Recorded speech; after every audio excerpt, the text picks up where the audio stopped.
Hi everyone, welcome to August AMA. We have Brent, our CMO with us, Ima, Customer Success Manager. Hey, everyone. We've got a number of great questions to go through and some of the exciting information to share with the community. Yeah, so I'll kick off with the questions. We had one that has come through and they've queried. They've basically said they've been using the Shping app for over a year. Kudos to the team for making the app more engaging and rewarding. My question is, are the rewards I am receiving taxable? Good question. And I think we've seen this question coming through a number of channels. So in general principle is the personal rewards that you receive, things like cashback, loyalty programs, they're not considered to be a taxable income. But as we always say, it's best to talk to your own accountant, just check if this general principle applies to you before you lodge your tax returns. But the general principle, they're not. Great. And the second question that came in is, I came across you guys on OzBargain and wanted to ask why you are not posting there more often, given that there are over 2 million users who would all love to use Shping. Brent, that one might be best placed being handed across to you. Yeah, cool. No, it's a good one. Yeah, I actually had some points I was going to touch on a bit later, but it is a good question. I mean, look, as far as that community goes, it is the right audience for people who are interested in, our product, but they do have, very strong, community guidelines, which we want to respect. So we're, integrating within, the community and starting to build up our audience on the platform, but at the same time we don't want to spam it, right? Because it's actually a really valuable platform for Australians to learn about deals and discounts. So we're finding our space in there, which is exciting, and we're getting really good feedback. But yeah, as far as you just keep an eye on the community there, and keep upvoting our posts because that helps us reach more people. So yeah, you'll see us there a lot more moving forward for sure. Brilliant. And then we did have a couple of questions come in about the platform itself from some new users. And so what we've decided to do is for the balance of today, we'll give a presentation or a bit of a demo on the Shping platform. And so Gennady, I'll hand across to you to get the ball rolling on that, but you'll hear from all three of us on the Shping platform. Thank you. The way we've actually structured that presentation, so because we do have a number of new members, or as we can call them, refer them all, participants of our community, and those who just recently came in and they haven't had a chance to see some of the previous AMAs, or they're not full across of what we're building here. So we thought it would be timely to take you through the quick overview of the platform, but at the same time, we'll be going into details and explaining maybe some of the sort of more fine details that maybe even some of those who've been with us for a while were not aware of. So hopefully you'll find it interesting, and we welcome any questions after the presentation, or maybe if you would want to raise them for next AMA to cover. But we believe it will give you a very good understanding of what we're developing, what's so unique about Shping, where we're heading, and how Shping will potentially look in a number of years from now. Okay, so let me switch to a presenter view. Awesome. So first, I think it's important to understand what's our app and how we position the app itself. So Shping is the universal rewards app. So if you think about brands that you buy products from, there could be hundreds of different brands that you buy on a regular basis. Some brands maybe you buy once a year, maybe some in a number of years. But every brand wants to be able to engage with their end consumers. And they would love to run their own engagement programs or rewards program. But unfortunately, because up until now, brands had no visibility of the end consumer, they couldn't set up their rewards or loyalty program. And that's why the loyalty and rewards programs was mainly a luxury of retailers. And regardless where you are around the world, I'm sure in your country you would have your one of your main retailers or supermarkets who run those rewards programs. Those rewards programs are great for consumers because you earn rewards for buying or your regular day-to-day shopping. But it's also very important for retailers because with those rewards, they can map every transaction you make to an individual, and therefore they can understand your buying habits, what you're interested in, and that helps them to better market the product range that they carry to you. And this is the power they have when they talk to their suppliers, to the brands, because they have a relationship with the end consumer, and therefore brands want to establish relationship with those retailers because that's their connection to the end consumer. With Shping principles of connecting brands directly to the end consumer, it opens up the opportunity for us to allow brands to run their own rewards program. So on one hand, we have brands who enable those rewards program, and we'll talk about the value proposition for the brands in a second. But for the consumer, by downloading the app, you automatically become a member of hundreds, if not thousands, of brands that you already buying from. And instead of joining every single platform, remembering your passwords, the loyalty, how to redeem them, it's a universal platform where you get the same rewards in terms of currency, the Shping coin, when you interact or purchase any product that you already buy. So if you walk into a supermarket, you buy 60 different products, you actually get 60 rewards for every single brand that you've purchased. If you at the same time written some reviews on some of those products, you'll get additional rewards, and so on. So essentially, the fundamentals, the starting point is the connection between the brand and the consumer, and that allowed us to build a lot of great things on top of it. And that's how we're unique, because up until now, brands had no visibility of the end consumer, and a lot of things that they wanted to do to improve the marketing efficiency and marketing activities, they were not able to do because of the lack of this connection. So for the consumers, Universal Rewards app, download the app and you're automatically a member of every single brand that you're already buying from. So that's a very good value proposition for the consumer, and that's why they love the app, and that's why they recommend us to their friends. They use it themselves. We have a very good retention, and we actually mentioned that we're in the top 5% around the world in terms of the retention. We managed to get to 5%, and since then we have even improved our retention even further. So we're definitely on the right track with our value proposition for the app users. Let me go to the next page.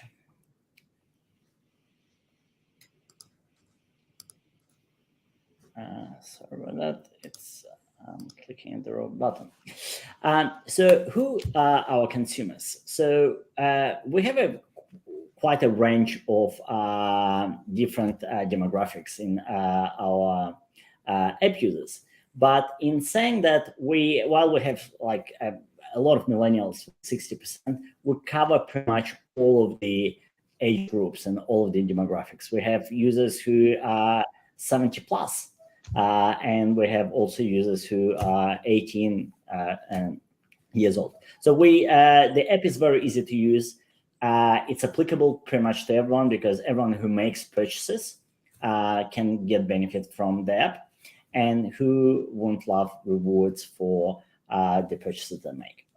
So we cover the entire cross-section of the consumers, which is very important for our brands because they want to be able to engage with the entire audience, the existing as well as potential. Some of the brands that we already work with, and we, I think, are lucky to be able to secure businesses from not only large multinationals who we have great relationship with, and it's very important for us to have such relationship because it gives us not only proof of concept of our solution, but also gives us the scalability to work with very large audiences that those brands work with. But what's also important is that we can show an ROI for smaller brands. Those startups or early stage food manufacturers who just starting their journey, and for them, they watch every dollar they spend. And when we can demonstrate to them a very strong ROI, the return on investment, that shows that our platform can be as effective for large businesses and as well as for the small, which is very important, because not every company that produces great products already a big company. So we want to be able to work with everyone and add value to everyone we work with. So what's in the core of the Shping, and how the system is built? So think of it that every single product has a micro page in the cloud. So we have created like a mini website for every single product. To start with, it's all started with the global trade item number.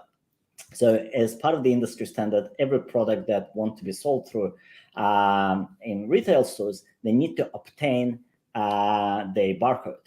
So they would go to the local office of GS1. So GS1 is this global standards company, and there are offices pretty much in every country. So if you're a manufacturer in Australia, you would approach GS1 in Australia, and you would register with them. They would issue you a range of barcodes, and then you can assign those barcodes to your product. So we've interconnected with GS1, and as soon as product appears, like registered with them, we automatically get this information in our system. And it starts with basic information, the information that is passed to GS1. So it's product name, product description, dimensions, nutritional information, and so on. But that's where it all starts.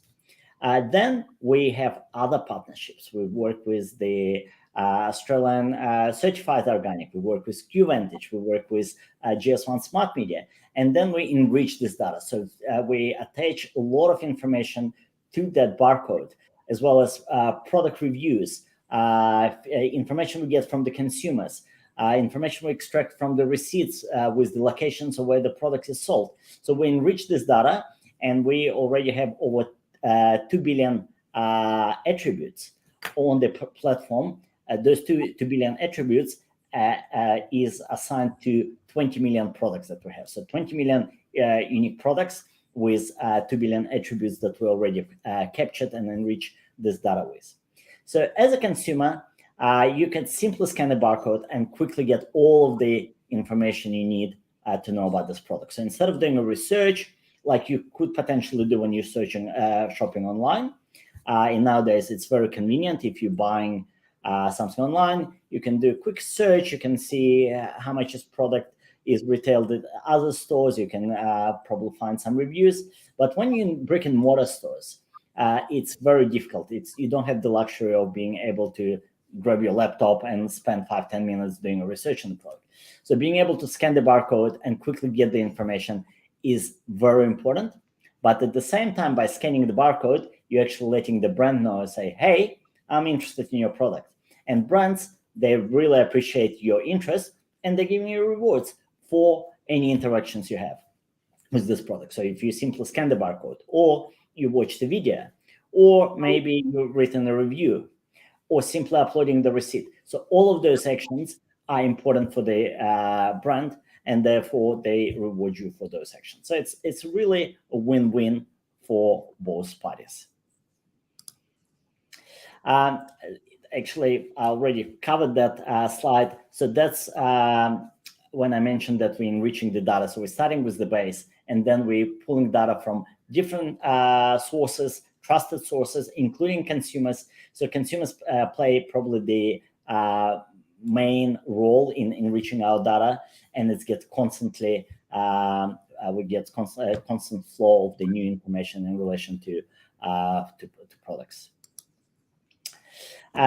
Receipts are a very big part of our platform as well, because not only are we able to quickly get information about the products consumers buy, we're also enabling consumers to streamline claiming their rewards. So instead of scanning every barcode and letting brands know that we have interest in your product, all they can do is they can just upload their receipt. They can do it at the checkout, which is the best place to scan receipts. It's a perfect condition. It's still straight. It's in Crispy, you can just take a scan, and you can even bin it because you have already a digital copy of the receipt. So the best place to scan those receipts, it's actually on the checkout. And once you've done that, by the time you get home, you already get all of your rewards from all the brands that you purchase. It's a great value proposition for the consumer.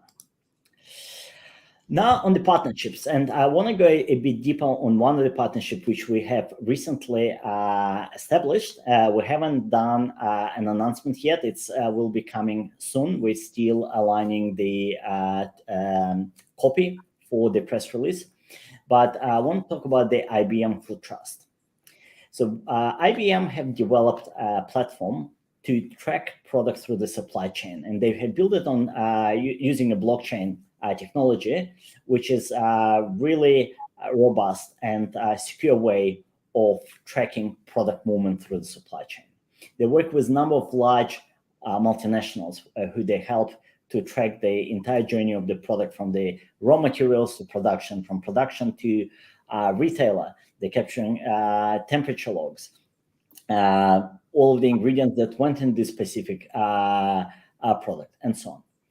The challenge that they've been faced is while they're gathering all of this valuable information, this information is not reaching the end consumer. So while the brand themselves have ability to monitor and make the supply chain improve the integrity, but they can't get value out of delivering this information to the end consumer, because not only this information is valuable for end consumer, it helps brands to build trust in the product. And also they've made this investment into technology. They want to be able to get return on this investment by getting this data to the end consumer.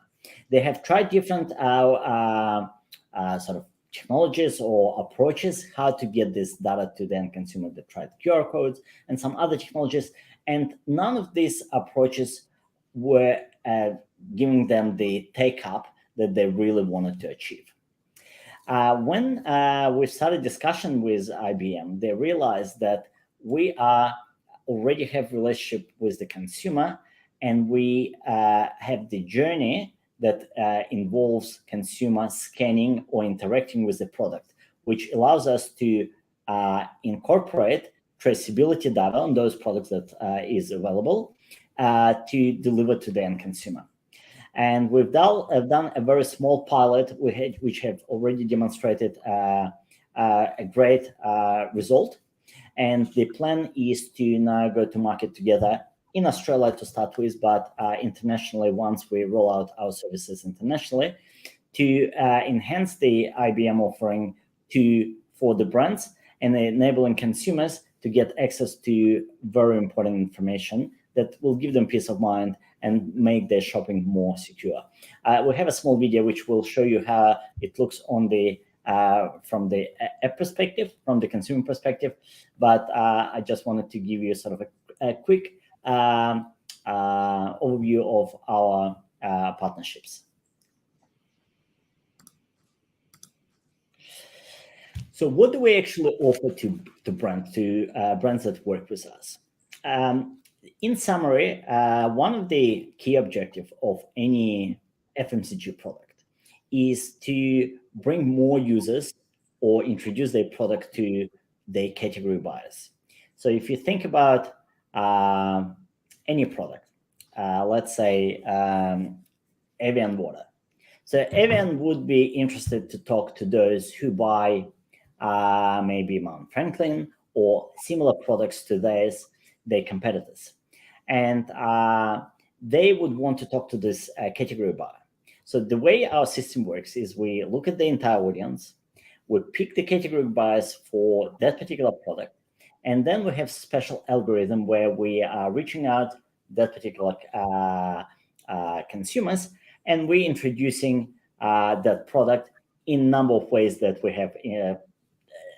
The algorithm will present the ads in a specific way, non-intrusive way, to introduce this product to a particular consumer. We also learn on the frequency that we need to present that particular product, educate consumers on the product, not simply just showing them a logo of Evian, but present to them a video explaining why this product is good, why they need to consider that for their next purchase. But then we have a mechanism of presenting specials. We've mentioned that earlier. We call it it's called coin boosters, and we'll talk about it a bit more. Brent will take us through some results. But with coin boosters, we can approach the user when they're ready to make their first purchase and give them an incentive to go ahead and make the purchase and try this product. And that allows us to move people from discovery stage to the light buys. And then we have other algorithms that moving consumers from light buys to regular buys. So essentially, what we do is we're moving consumers from competitors to become a light buyer and to become a regular buyer. Because we're able to see the entire journey and being able to demonstrate to brands with the proof of purchase, our platform is easy for them to assess in terms of the ROI. They can see what it delivers to them, they can see the result, and they can evaluate the return on the investment. So Alex, I can jump in and just give a live explanation of, I guess, the results that we've been able to generate for one of our brands. Gennady mentioned a little bit earlier that we do deal with quite a lot of brands across a broad spectrum of categories. And what I'll take you through today is a particular brand with particular objectives and how we've been able to achieve some really strong results for them in a 2-month period. So to give a little bit of a background on this particular case study that I'm showcasing through to you today, it's a famous egg brand that's here in Australia. So they've got really good awareness of their brand on their key main range. What they decided to do last year was branch out into frozen prepackaged products. And so they have now products like fritters and quiches that complement that egg range. And what they found was that this entry into this new category proved quite difficult because they're competing in a very different market and a very different space to their known egg range and carton range. So the objectives for them coming on and engaging Shping was to really help drive awareness of that new range that they had introduced to the marketplace. And then also on the back of that, to really help drive sales of the new range as well.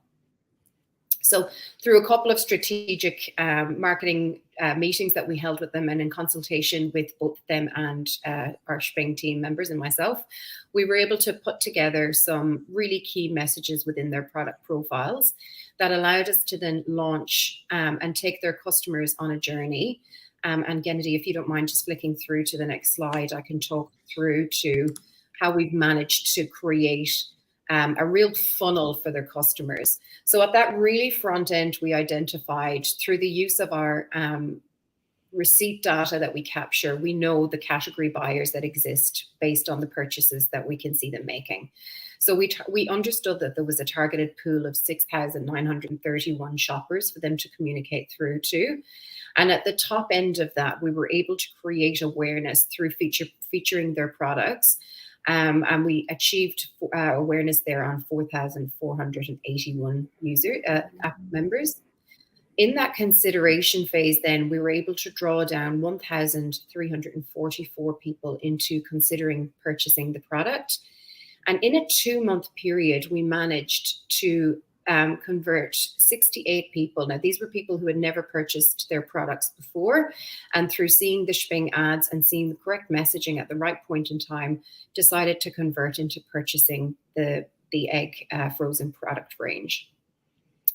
Out of that, which is an even more successful metric for Shping, we were able to, in a 2-month window, showcase loyalty as well. So we've had instances where people have purchased their products more than 2 to 3 times in that period. which showcases we've really converted them from the very top of a funnel where they became aware of the product into becoming a frequent loyal buyer and achieving 5% conversion rates there. So really strong metrics for us to showcase back to this brand. And Gennady, if you could click through. So over the 2-month campaign, we really did exceed their expectations. So we had a 567% return on ad spend, a 29% consideration conversion, and we had a 33.8% repeat purchase after trial. So really happy brands that I engaged with once we were able to pitch back this information across through to them. Through to the next. Excellent. And I Brent, think that's for Brent. Brent. Thanks, Seema. Brent, cool. Thanks, Seema. Thanks, Gennady. It's awesome to get the real life case study of one of our partner brands and seeing the impact that the whole platform makes. Really kind of brings it to life. So in terms of what we've been doing, last month we announced our new feature, the booster products. And we're just going to give you a quick update on how we've gone with the rollout of the booster feature. So far it's been very much a soft launch. We haven't gone full guns blazing. We're building, but what's really exciting to see is across the things that we've done so far, we've had very good response to this particular feature. So we've started sending out a new weekly EDM campaigns or email marketing campaigns, and we're getting some really exceptional results from an open rates perspective. So averaging across 60% open rates and really strong click-through rates as well.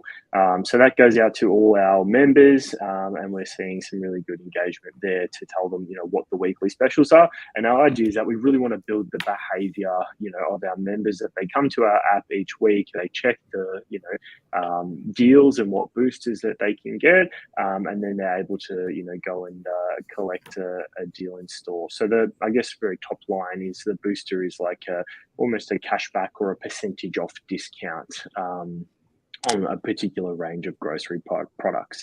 And then what we're seeing across the board is that we've had a similar feature in the app for a little while, that the team are really building out and improving their technology. Like we've seen with our new coin booster product, where the members can actually boost their amount of Shping coins that they get.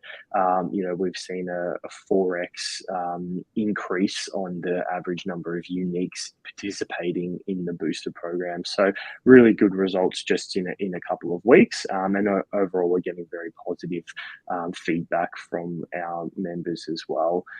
So if we jump onto the next slide, we can have a look at what we're doing as a next step. So we've actually just started to roll out a paid social campaign that's already starting to bring new members into the platform as well, and that's featuring a whole range of content of people sharing their stories about using Shping. It's very engaging, and we're getting some really good results on that just less than 24 hours in. And then we are also testing some new organic methods to really help scale members. So you can see there, that's just an updated screenshot for our App Store optimization. I've implemented an ASO strategy to really help drive organic growth on our platform. So we'll keep you updated with how that goes, but really just an ongoing process to drive engagement and get more people using our app and familiar with Shping. So that's a quick update on the booster, and then just jumping onto the next slide is really just giving you an idea of what the vision is for this feature. We really see this as the kind of missing piece or the final piece of the puzzle for us to help drive sales growth. Up until now, we've had some really great features in the app about driving awareness of products and helping people understand more about a product through reviews, which helps them drive their consideration. But now we see this as really that final piece that can actually help us unlock sales growth for brands. So the vision for the booster feature is to really help unlock profitable sales growth for every single brand in the supermarket. And why that's important is that, brands at the moment, we talked about this last time, they have limited options if they want to actually drive sales growth in store. So, it's really hard to kind of, offer additional incentives. If you want to run your own sort of cashback programs, they're quite difficult to implement. And then, of course, partnering with the retailer to offer a discount, ends up being quite an expensive process. So, we're using this as an opportunity for brands to really think about, okay, how am I, engaging my consumer? What does my marketing spend look like across the board? And what does that also include in terms of, the discounts that I'm giving? Because at the end of the day, if you go into a store and you get 50% off laundry liquid, it's not the retailer that pays that 50%, it's the brand owner. And so if we can help them deliver, that same type of engagement, but through our channel with Shping Coin as the reward, it is a much more profitable concept for the brand owners, and also obviously much better for our ecosystem. So, we're excited about the opportunity here. We think it's going to be really critical in our overall proposition moving forward, but it's really going to help us, deliver value across the board for all members of our, sort of platform and all stakeholders. So that was pretty much it on the overview presentation. I'll hand over back to Gennady. Excellent. Thanks for that. Thanks, Brent. Look, I think we have a few more slides that I would like to cover. And as I promised, I wanted to go a bit deeper on the Food Trust integration and give you a quick sort of an overview of what it looks like from the consumer perspective. So the key here is how do we integrate the embed the information from IBM Food Trust, from the blockchain traceability data into the consumer journey, to make it easy for customer to get this information without any additional steps. So I'll play this video and you'll see. So consumers already scanning the traditional barcode. So they do that as part of their day-to-day activity. So to get the product pricing, to read reviews. So that part is already there. But once they will scan that barcode, and we know that that product is, that we have data from by IBM Food Trust on that particular product, we prompt them to scan the secondary barcode, which is a unique GS1 data metrics code, which is available on the packaging. This is very important because if this would be a counterfeit product and this barcode would not be there, they will be alerted. So we actually enabling them to straight away identify whether they're dealing with a genuine product or possible counterfeit.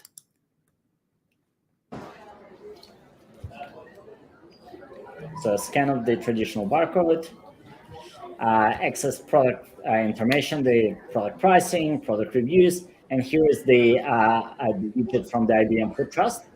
If they click this widget, it will tell them find the data metrics code on the packaging, scan that barcode, and then now when they scroll down, they can see the entire journey of the product, how it's got to the store, the temperature logs, whether the product was captured in the right temperature, and any other information that IBM Food Trust has on this particular product. So it really solves this last mile issue for IBM as well as for the consumer.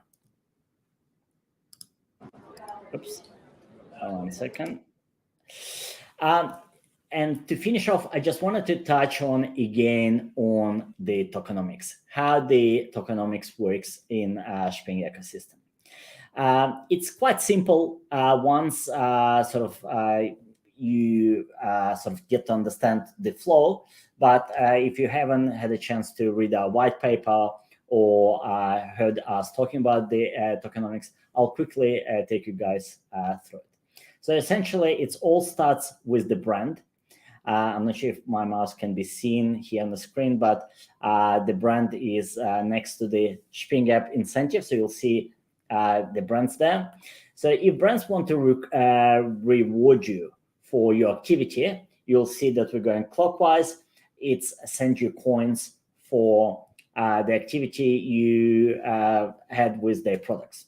So let's say you've written review, or you have uploaded a receipt and you showed that you purchased their product. Once you receive those coins, you may choose to cash them out, sell them through the exchange. So you send them through the exchange, but at that time we have brands as well as the traders, on the other hand, who will buy those coins off you if there is a demand for that. So therefore, brands purchasing coins, passing them to the app users sell them through the exchange. So brands there to increase the demand, and consumers are there to increase the supply.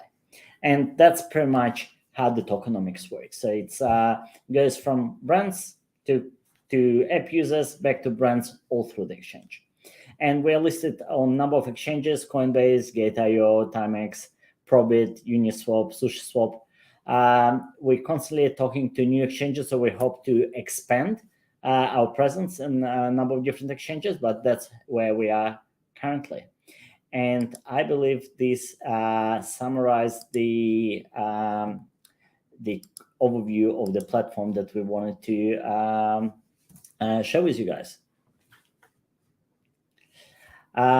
Hopefully you found it interesting, insightful.